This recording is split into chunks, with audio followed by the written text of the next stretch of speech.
بسم اللہ الرحمن الرحیم۔ السلام علیکم ورحمۃ اللہ وبرکاتہ۔ آج ہم بات کریں گے خواب کے اندر حج کرنے کے حوالے سے۔ اس کی مختلف صورتیں ہیں اور ان کی مختلف تعبیریں ہیں۔ مثلا کوئی مرد یا عورت خواب کے اندر حج کر رہا ہے، یا کوئی شخص خواب کے اندر بیمار شخص خواب میں دیکھے کہ وہ حج کر رہا ہے، قرض دار شخص وہ خواب کے اندر دیکھے کہ وہ حج کر رہا ہے۔ اس کے علاوہ اسی سے ریلیٹڈ اور بھی کئی صورتیں ہیں جن کی مختلف تعبیریں ہیں۔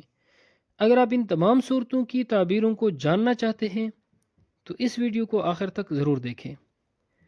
علامہ ابن سیرین رحمۃ اللہ علیہ فرماتے ہیں، اگر کوئی انسان مرد یا عورت خواب کے اندر دیکھتے ہیں کہ وہ حج کر رہا ہے، یا خواب کے اندر اپنے آپ کو حج کرتے ہوئے دیکھے، اس کی تعبیر یہ ہے کہ اللہ رب العزت اس کے نصیب میں، اس کے مقدر میں حج لکھ چکے ہیں۔ انشاءاللہ العزیز وہ اپنی زندگی میں ضرور حج کرے گا۔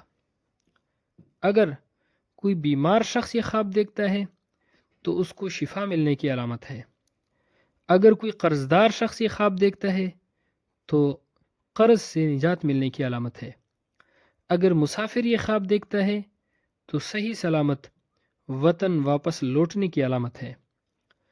اگر کوئی مرد یا عورت خواب کے اندر دیکھے کہ وہ حج کرنے گئے ہیں لیکن حج نہیں کر سکے، کوئی مرد یہ خواب دیکھتا ہے یا عورت خواب کے اندر کہ وہ حج کرنے کے لیے گئے لیکن حج نہیں کر سکے، لمبی عمر پانے کی علامت ہے، کام کے اندر خیر اور بہتری پانے کی علامت ہے۔ ماہر تعبیر علامہ ابراہیم کرمانی رحمۃ اللہ علیہ فرماتے ہیں، اگر کوئی مرد یا عورت خواب کے اندر دیکھیں کہ وہ حج کرنے کے لیے گیا ہے اور بیت اللہ یعنی حرم شریف کے اندر لبیک لبیک کہتا ہے، تو دلیل ہے کہ اس شخص کو ڈر اور خوف ہوگا۔ اور اگر کوئی شخص خواب کے اندر دیکھے کہ اس پر حج واجب ہوا ہے، اس کی تعبیر یہ ہے خواب دیکھنے والا شخص صلح کرے گا۔ اور اگر کوئی شخص خواب کے اندر دیکھے کہ وہ خانہ کعبہ میں نماز پڑھ رہا ہے، اس کی تعبیر یہ ہے خواب دیکھنے والے شخص کو بزرگوں سے نفع حاصل ہوگا، اس کا کام بہتر ہوگا۔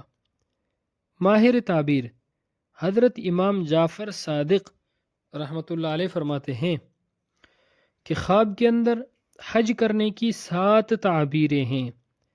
اگر کوئی شخص خواب کے اندر حج کرتا ہے تو اس کی 7 تعبیریں ہیں۔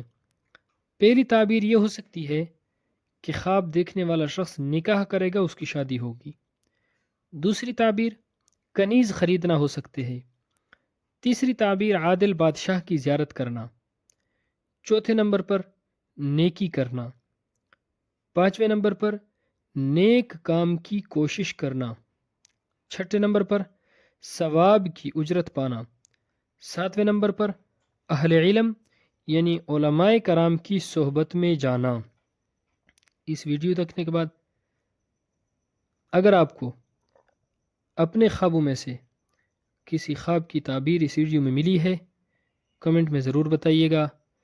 اور اگر اس کے بعد اللہ رب العزت آپ کو حج یا عمرے کی سعادت حاصل کرتے ہیں، حج یا عمرے کی سعادت حاصل کرنے کی توفیق دیتے ہیں، تو اس ناچیز کو بھی اپنی دعاؤں میں یاد رکھیے گا۔